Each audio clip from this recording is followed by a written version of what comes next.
A few days ago, I showed you guys that really large boiler that we had moved with the new crane, and I was talking about how it weighed about 40,000 pounds, and the new machine was able to pick it up, but the guys have started torching it up, and this is all that's left, so I figured I'd show you what it looks like once it's cut up. And as you can see, they're not completely done with it, but it certainly looks a lot different than it did the other day. They've got the outer shell completely cut off of it, except for a few pieces that are underneath this large tube. One of the big differences between this one and most boilers that we get is that the tubes that run from those small holes on that far side over to the small holes on this side were actually already removed. Somebody was probably working on it or working to rebuild it and then decided it wasn't worth it, or they just bought a new one.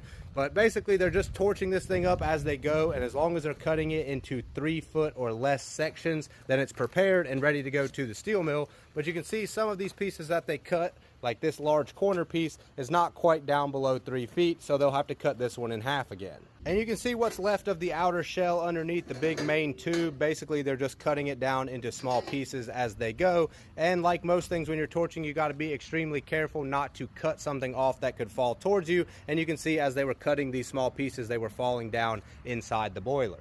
Anyways, I just thought this was a cool example of something we take that's really large and turn it into small pieces. And then this is really a good example of some industrial recycling, where we take old industrial equipment, send it to the steel mill to be made into something new.